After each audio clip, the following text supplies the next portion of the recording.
galerinha do sétimo ano! Bom, vocês já me conhecem, meu nome é Tamires e eu sou professora de Geografia. Hoje nós vamos dar início ao módulo 5, que fala sobre as unidades de conservação. Mas antes da gente entrar efetivamente nesse módulo, a gente vai relembrar rapidinho sobre o módulo 4. Lá no módulo 4, nós estudamos sobre os domínios morfoclimáticos. Quando a gente fala em domínio morfoclimático ou domínio paisagístico, nós estamos falando aí em áreas que possuem a interação do relevo, do clima e da vegetação. Essas áreas, esses domínios, eles foram estabelecidos por um geógrafo chamado Aziz Absaber, e neles contém recursos naturais muito importantes que precisam ser protegidos. Pelo fato do Brasil ser um país muito extenso territorialmente, nós teremos 6 domínios morfoclimáticos diferentes. E na aula de hoje, a gente vai estar fazendo uma relação, logicamente, a esses domínios, porque quando a gente fala em unidades de conservação, nós estamos falando de áreas que precisam ser protegidas de alguma forma, para que não haja um uso exacerbado dos recursos naturais, para que tenha nessas áreas um desenvolvimento que seja cada vez mais sustentável. Então, quando a gente fala em unidades de conservação, nós estamos falando em áreas que precisam ser preservadas ou conservadas. A gente vai entender melhor essa relação desses dois conceitos, e o Brasil, ele precisa cada vez mais efetivar, colocar leis em prática para que isso seja respeitado e que, consequentemente, nós não tenhamos os nossos domínios morfoclimáticos cada vez mais ameaçados. Portanto, essas unidades de conservação, elas são formas de a gente estar conseguindo proteger os nossos recursos naturais, os nossos domínios morfoclimáticos.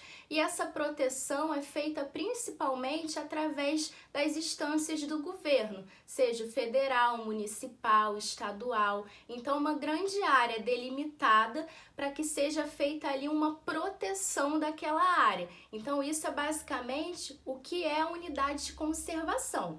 Mas a gente vai ver agora a conceituação, né, que aparece aí na nossa apostila. Vamos lá. Conceituação. As unidades de conservação são áreas protegidas por suas características especiais. Elas apresentam atributos naturais relevantes e preservam o patrimônio natural. Então, delimitar, criar uma unidade de conservação é muito importante, porque serão através delas que o recurso natural que ali existe, os seres vivos que ali existem, terão a garantia, né, de estarem protegidos. Bom, aqui está a seguinte frase: o meio ambiente é um direito fundamental de todo ser humano. Mas será que realmente todo brasileiro ou todo ser humano possui aí o direito de ter um meio ambiente realmente equilibrado? Né? Como que isso vai ser garantido? A gente vai ver que no Brasil essa garantia de todos os seres humanos ou todos os brasileiros terem realmente um meio ambiente equilibrado vai se dar a partir da nossa Constituição de 1988, tá?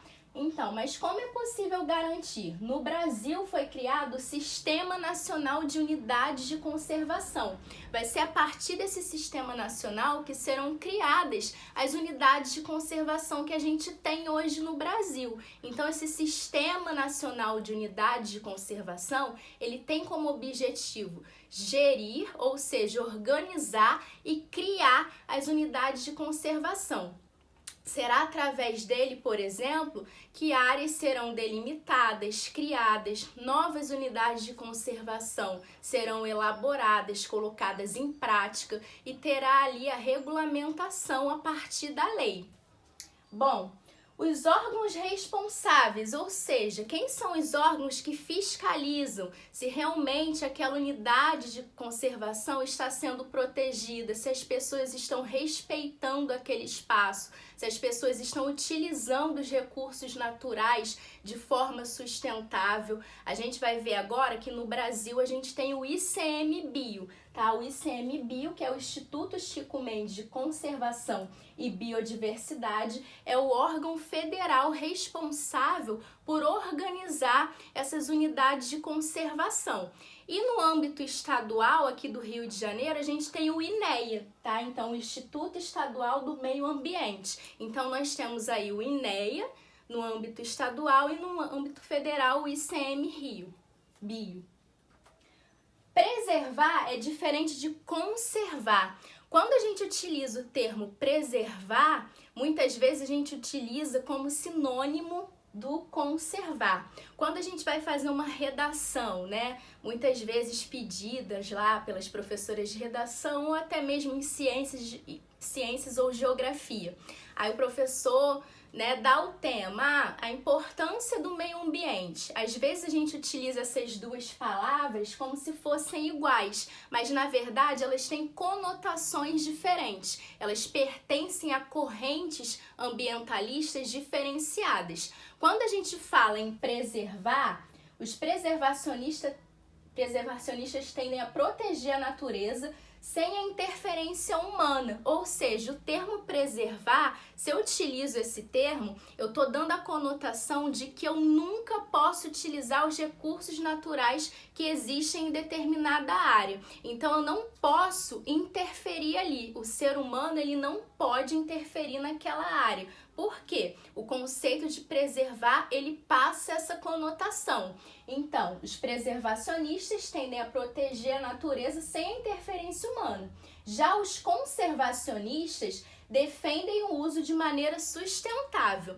Então, eles são termos diferentes. Quando eu falo em preservar, eu não posso utilizar de jeito nenhum aquele recurso natural. Mas quando eu utilizo o termo conservar, com base no conservacionismo, eu posso utilizar de maneira sustentável. E o que é utilizar de maneira sustentável? A gente pode retirar recursos naturais, mas sem que aquela natureza seja muito degradada e sem com que aquele recurso natural seja esgotado. Eu preciso pensar sempre nas gerações futuras. Então, quando eu utilizo aquele recurso natural de modo sustentável, pensando nas gerações futuras, pensando em não esgotá-lo, né? Eu tô aí tendo base o conceito de conservar, tá? Dentro desses dois conceitos surgiram aí as definições, tá? Os grupos do Brasil que dividem as categorias de unidades de conservação. O primeiro grupo que a gente vai ver aqui são dois grupos, né? O primeiro são as unidades de uso sustentável. Ele vai estar ligado à galera que defende o conservacionismo. Eu posso utilizar aquela área de maneira sustentável. Eu posso utilizar aquela unidade de conservação, mas sem acabar com aqueles recursos. O segundo grupo são as unidades de proteção integral. Então, são unidades de conservação onde não pode ter grandes interferências humanas em relação à retirada de recursos naturais. Eu posso visitar aquela unidade de conservação, seja ou para recreação ou para fazer estudos científicos, mas eu não posso retirar recursos dali de maneira nenhuma, tá? Então esses dois grupos, eles vão definir as categorias existentes entre as unidades de conservação no Brasil. Na nossa apostila, vocês vão ver lá na página 99 e na página 100 que nós temos dois grupos, né? Que nós já vimos aqui. O primeiro grupo é unidade de uso sustentável e o segundo, unidade de proteção integral. Dentro disso, nós teremos as categorias. Então, nessa tabelinha que pega a página 99 e a página 100, mostra as categorias de unidades de conservação que nós temos no Brasil. Eu vou dar um exemplo aqui. Nessa imagem que vocês estão vendo aqui agora, essa imagem representa o Parque Nacional da Tijuca. Ele é um parque nacional. Os parques nacionais, eles estão aqui na página 99 e o grupo que eles pertencem é o grupo de proteção integral. Então, em parques nacionais, não pode ter interferência humana para retirada de recursos naturais, né? Então, a gente pode ler lá, o Parque Nacional tem como objetivo básico a preservação de ecossistemas naturais de grande relevância ecológica e beleza cênica, possibilitando a realização de pesquisas científicas e o desenvolvimento de atividades de educação e interpretação ambiental, de recreação em contato com a natureza e de turismo ecológico. Então, eu posso ter algumas atividades nessa categoria de parque nacional, mas eu sempre tenho que ter em mente que o grupo que ele faz parte é o grupo de proteção integral. Então, eu não posso ter a retirada de recursos, mesmo que seja de modo sustentável. Não pode haver retirada de recursos naturais nessa categoria. Diferente do que a gente vai ver aqui agora. Essa imagem é a imagem da APA de Guapimirim. Na APA de Guapimirim, né, a gente vai ver aqui lá na página 100, ó, Área de Proteção Ambiental, que significa, né, a sigla APA, Área de Proteção Ambiental. São áreas geralmente extensas com certo grau de ocupação humana, dotadas de atributos abióticos, bióticos, estéticos ou culturais, especialmente importantes para a qualidade de vida e o bem-estar das populações humanas. Tem como objetivo básico proteger a diversidade biológica, disciplinar o processo de ocupação e assegurar a sustentabilidade no uso dos recursos naturais. Então, como a APA ela está em outro grupo, ela já está no grupo do uso sustentável, eu posso ter as interferências humanas ligado à retirada de recursos naturais, mas sempre visando um consumo de modo sustentável, para que as próximas pessoas, as próximas gerações também consigam utilizar aquele recurso no futuro. Então aqui a gente vê a APA de Guapimirim. Bom, então nós vimos aí, né, a categoria do Parque Nacional, que é considerado, o Parque Nacional são considerados aí dentro do grupo de unidade de proteção integral, e vimos a APA, que está dentro do grupo de uso sustentável, tá? Então, a gente vai ver agora alguns fatores que incidem sobre as unidades de conservação. O que isso quer dizer? Pelo fato do Brasil ser um país muito extenso, possui a dificuldade de ter uma fiscalização que garanta realmente essas unidades de conservação estarem sendo protegidas, tá? Falta tanto a questão de recursos, né, de verbas que não são enviadas, de trabalhadores para conseguir fiscalizar, até recursos tecnológicos mesmo. Então, tem muitos fatores que fazem com que essas unidades de conservação sejam ameaçadas diariamente pela falta dessa fiscalização.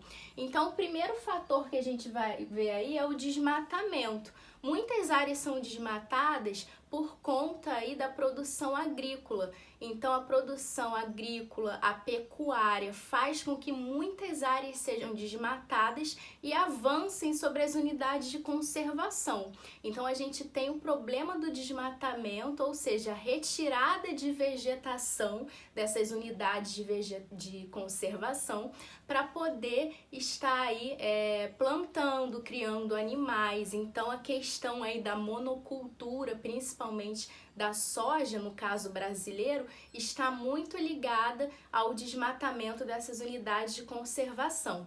Outra questão importante são as queimadas e incêndios. Muitas vezes, para fazer a pastagem, para limpar lá o pasto, esses trabalhadores rurais ou mesmo os grandes latifundiários, principalmente, fazem queimadas para poder estar limpando esse pasto. Às vezes, eles nem fazem as queimadas na própria unidade de conservação, mas fazem em áreas próximas. Isso faz com que aquele fogo se alastre, principalmente em ambientes mais secos ou até mesmo seja levado por conta do vento, tá? Então a gente tem aí a questão dos incêndios, das queimadas, é uma problemática, é um avanço sobre essas unidades de conservação também. A outra problemática, a caça ilegal. Muitas pessoas entram nas unidades de conservação para caçar animais silvestres. Então, a caça ilegal também é uma ameaça a essas unidades de conservação. A gente tem a questão da regularização fundiária, ou seja, a questão da terra. Quando ela não é regularizada, quando não está na lei, a gente tem problemas com conflitos, com pessoas invadindo essas unidades de conservação. Outra questão também é a questão do governo, que muitas vezes se isenta ou não envia verbas, não liga muito para essa pauta do meio ambiente, é sempre deixada de lado. Em relação também à própria economia, né? O governo pensa muito em dinamizar a economia, em produzir, né? E muitas vezes a questão da natureza, que é muito importante para nossa sobrevivência de modo geral, é deixada de lado, tá? Então essas unidades de conservação, né, elas sofrem ameaças diariamente por conta desses fatores aqui listados. Uma outra ameaça a essas unidades de conservação é o nosso próprio Código Florestal. Então, esse novo Código Florestal brasileiro, que foi instituído em 2012, né, que tem aí a finalidade de proteger essas áreas, de proteger áreas mais vulneráveis, áreas mais frágeis, ele se tornou muito mais flexível, ou seja, muitas questões que eram proibidas no Código Antigo foram flexibilizadas, foram aceitadas nesse novo Código Florestal, e aí abrindo uma discussão, né, entre os ambientalistas principalmente, porque não aceitaram de fato esse novo Código Florestal, que dá muita abertura a um intenso desmatamento no Brasil. Então nós tivemos aí a bancada ruralista, né, as pessoas que representam o agronegócio brasileiro, lutando para que esse Código Florestal fosse instituído realmente, esse novo Código Florestal fosse instituído realmente, e do outro lado nós tínhamos aí os ambientalistas lutando para que ele não fosse tão flexível como ele é, porque ele dá aberturas maior para o desmatamento no nosso país. Bom, então para fazer um resuminho da aula, nós vimos o seguinte: a definição de unidade de conservação, que são áreas principalmente criadas pelo governo, mas que também tem que ter a participação tanto da sociedade civil, que somos nós, e também as empresas privadas, elas precisam respeitar essas áreas, então essas áreas elas são criadas a fim de proteger os recursos naturais que existem naquele determinado espaço, naquele determinado lugar.